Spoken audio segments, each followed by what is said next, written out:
गुरुजी कोई बहुत गलत कर रहा है, बहुत ज़्यादा गलतियां कर रहा है, गलत व्यवहार कर रहा है, लेकिन साथ साथ में बहुत पूजा पाठ करता है, तो उनका गलत सही हो जाता है क्या? क्यों होगा? कौन है पता है ऐसा? रावण। गलत भी करता है लेकिन त्रिपुंड भी लगाता है, गलत भी करता है लेकिन शंकर जी का अभिषेक भी करता है, गलत भी करता है लेकिन महादेव की नित्य स्तुति गाता है, बना बना करके वीणा लेकर के महादेव को रिझाता है, लेकिन सारी गलतियां करता है। महादेव की पूजा करने के बाद जैसे ही निकलता है मंदिर से, उसका अपराध, उसके क्रूरता शुरू हो जाती है। अगर नहीं तो जिसके साथ गलत हो रहा है उसे क्या करना चाहिए? प्लीज कथा में भाइयों को हाईलाइट करते हुए बताएं। बहुत बहुत आभार। देखो, मैं पुरुष हूं इसलिए नहीं बोल रहा हूं, आजकल माताओं को भी समझाने की जरूरत हो रही है। जो चल रहा है भारत में उसमें केवल भाई ही दोषी नहीं है, माताओं को भी समझाना पड़ेगा। लेकिन भैया भाई लोग, हमारी प्रार्थना, ये जरूर किसी बहन ने लिखा है और निश्चित ही जो लिखा है उससे एक बात पता चलती है कि आपके द्वारा इनको प्रताड़ना की जा रही है, दुर्व्यवहार किया जा रहा है, दूषित शब्दों का प्रयोग या फिर दूषित व्यवहार, हाथापाई आदि तक होती है, तभी ये लिख करके हमको दिया है। और उसके बाद आप पूजा पाठ भी करते हो, जगन्नाथपुरी भी जाते हो, महाप्रसाद भी पाते हो, तो आपकी पत्नी है या बहन है या जो भी हैं, उनको संशय हो रहा है कि ये पूजा भी करते हैं, हमारे साथ गलत व्यवहार भी करते हैं। तो रावण मत बनिए, मानव बन जाइए। क्यों? माताएं बहनों के साथ दुर्व्यवहार करने वाला व्यक्ति जब भगवान के सन्मुख जाता है तो ठाकुर जी पूरी योजना बनाते हैं कि इसका नाश तो मैं करूंगा। यत्र नार्यस्तु पूज्यन्ते रमन्ते तत्र देवता। जो नारी का सम्मान नहीं करता, जो नारी की पूजा नहीं करता, जो नारी को विशेषता नहीं देता, जो नारी के साथ दुर्व्यवहार करता है, ऐसे घर में राक्षस बालक जन्म लेते हैं। भगवान कभी नहीं आते उस परिवार में। लेकिन जिस घर में, जिस परिवार में नारियों का सम्मान है, माताओं का सम्मान है, उस घर में बालक नहीं जन्म लेते, भगवान स्वयं आते हैं कि मैं पुत्र बन के जाऊं। इसलिए मेरी प्रार्थना है, समस्त भाई लोग कृपा करके बेटियों के साथ, बहनों के साथ, पत्नियों के साथ, माताओं के साथ दुर्व्यवहार मत करो। और अब माताओं से भी प्रार्थना है कि भाइयों के साथ, पतियों के साथ, होने वाले पतियों के साथ दुर्व्यवहार मत करो। क्योंकि भाई तो दुर्व्यवहार कर रहे हैं, माताएं बहनें तो सीधे मार ही दे रही हैं। ये सब अच्छी बात नहीं है। कहां तक समझाएं? हम तो बस बोल ही सकते हैं कथा में, होना वही है जो आप लोग चाहोगे। और आप लोगों से नहीं कह रहे हैं, मतलब संसार में क्या चल रहा है पता नहीं है, कैसी स्थिति आने वाली है कोई समझ नहीं पा रहा है।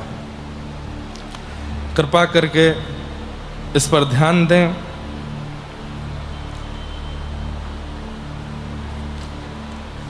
बाकी सब भाव हैं, सबको हम प्रणाम करते हैं।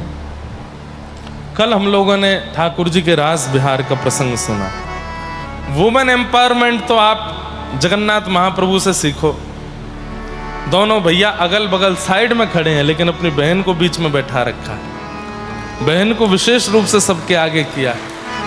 वुमेन एम्पावरमेंट तो आप महाप्रभु जगन्नाथ जी से सीखिए। द्रौपदी का चीरहरण हुआ तो महाभारत कर दी ठाकुर जी ने। एक नारी के सम्मान में महाभारत कर देते हैं। वुमेन एम्पावरमेंट तो आप जगन्नाथ जी से सीखिए।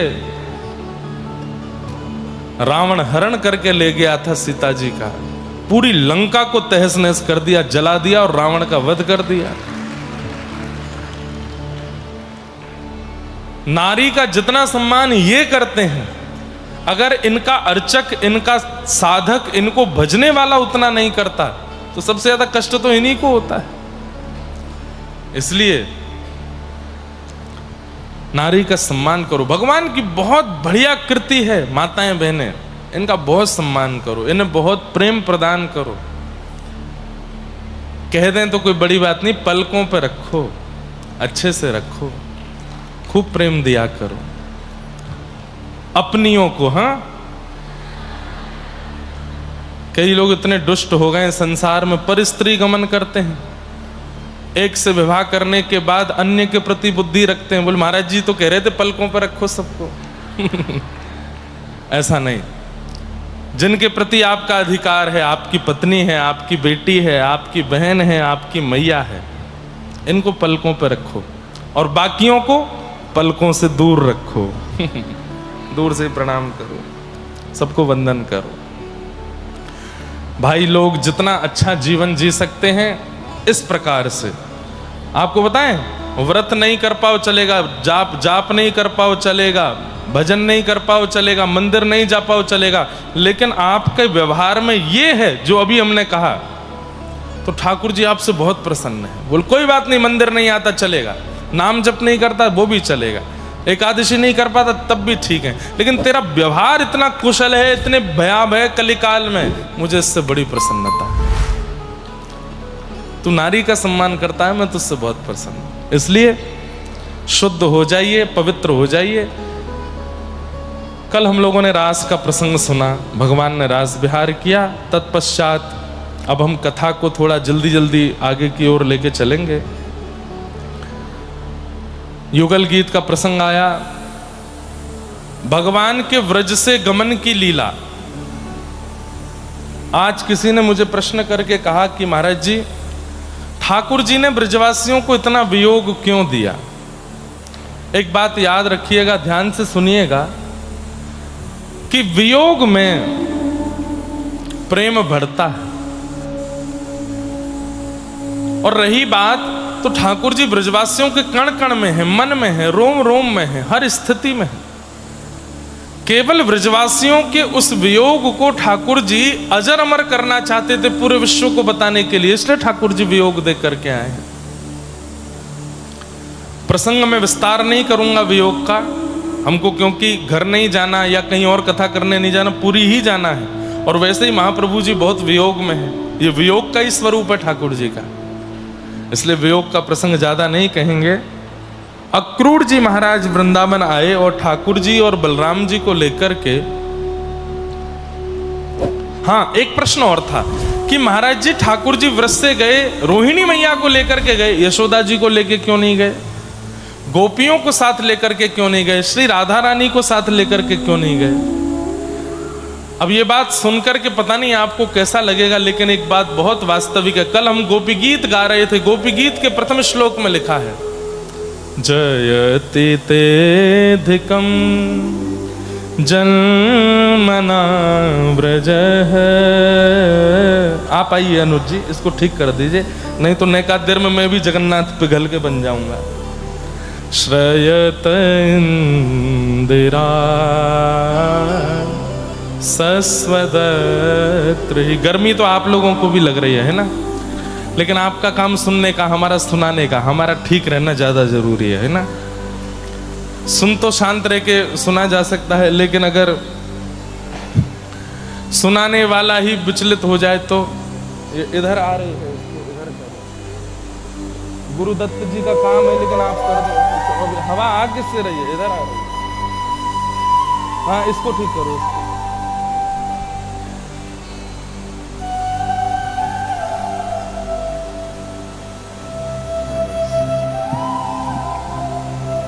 गोपियां गोपी गीत में कहती हैं, ते जन्मना व्रजम अधिकम जयति।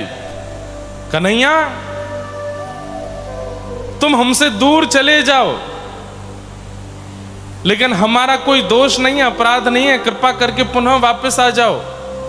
लेकिन आना इस व्रजमंडल में ही, व्रज से बाहर यदि आप चले गए तो क्षमा करना, हम व्रज को छोड़ के नहीं आएंगे, क्योंकि व्रज हमें तुमसे भी ज्यादा प्रिय है, व्रज हमको तुम्हारे से भी ज्यादा प्रिय है।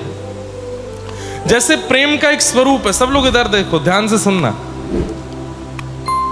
कई बार प्रेमी दूर चला जाता है, जैसे बालक विदेश पढ़ने चला जाए, पति कहीं कार्य के लिए लंबे समय के लिए दूर चला जाए, तो उसकी माँ, उसकी बहन या उसकी पत्नी या फिर कोई भी प्रेम करने वाले, वो क्या कहते हैं, आप तो हमसे दूर जा रहे हो, अपनी कोई वस्तु हमको दे के चले जाओ, उससे हम तुमको याद करते रहेंगे। व्रजवासियों का ऐसा कहना है कि संपूर्ण व्रजमंडल जो है ये श्री ठाकुर जी के चरणों से आच्छादित हो गया है, ये श्री ठाकुर जी के चरणों से पवित्र हो गया है। ठाकुर जी भले ही व्रज से चले जाएं, लेकिन हम इस व्रज को छोड़ के नहीं जाएंगे। क्यों? श्री कृष्ण के चरण हैं इस व्रज में, श्री कृष्ण का स्पर्श है इस व्रज को। वे चले जाएं लेकिन हम इस व्रज के सहारे जीवित रह लेंगे। इसलिए कोई व्रजवासी व्रज को छोड़ के नहीं गया है। मतलब सोचिए, कृष्ण के बगैर रह लेंगे लेकिन वृंदावन के बगैर नहीं रह पाएंगे, वृंदावन को छोड़ के नहीं जा पाएंगे। इसलिए यशोदा मैया, राधा रानी और सब ब्रजवासी ठाकुर जी के साथ नहीं गए। कितना दूर है मथुरा? 6 किलोमीटर है बस वृंदावन से। लेकिन कोई भी ब्रजवासी मथुरा तक नहीं गया। हम वृंदावन छोड़ के नहीं जाएंगे, इतना प्रिय है सबको वृंदावन। इसलिए कोई भी ब्रजवासी ठाकुर जी के साथ गया नहीं। ऐसा नहीं कि ठाकुर जी लेके नहीं गए, ठाकुर जी तो चाहते हैं कि चलो, लेकिन ब्रजवासी गए नहीं। अक्रूर जी महाराज कृष्ण बलराम दोनों को लेकर के मथुरा आए। मथुरा में आकर के भगवान ने कुबलिया पीड़ हाथी का उद्धार किया, कुब्जा का उद्धार किया, माली का उद्धार किया, एक धोबी का उद्धार किया, एक दर्जी का उद्धार किया। तत्पश्चात भगवान रणभूमि में प्रवेश करते हैं, बड़े बड़े मल्लों के साथ युद्ध करके सबको नष्ट कर देते हैं। कितने साल के हैं ठाकुर जी? 11 वर्ष 56 दिन। और 11 वर्ष 56 दिन के ठाकुर जी ने बड़े बड़े मल्लों को नष्ट करके 50 सिड्डी ऊपर बैठे हुए महाराज कंस के केश पकड़ के दोनों भुजाओं से उठा करके नीचे पटक दिया और उनका वध कर दिया। बोलो कंस मर्दन भगवान की। कंस वध भगवान ने किया। कारागृह में बंदी के रूप में विराजमान अपनी मां देवकी को मुक्त किया, उनको हृदय से लगाया। मैया ने या तो लाला को 1 दिन का देखा था या 11 वर्ष 56 दिन का देखा है। मैया को हृदय से लगा करके अपने नाना उग्रसेन को भगवान ने मथुरा का राजा बनाया, कंस के पिताजी को। और वसुदेव जी से आज्ञा ली कि मुझे अब गुरुकुल पढ़ने की आज्ञा दीजिए। और वसुदेव जी से आज्ञा लेकर के भगवान सांदीपनि उपाध्याय जी के यहां पढ़ने के लिए गए। कहां? उज्जैन, अवंतिका। उज्जैन में भगवान ने अध्ययन किया और वहीं भगवान को अपने परम सखा मिले जिनका नाम था सुदामा। ठाकुर जी ने उज्जैन में सांदीपनि गुरुकुल में आकर के अध्ययन किया।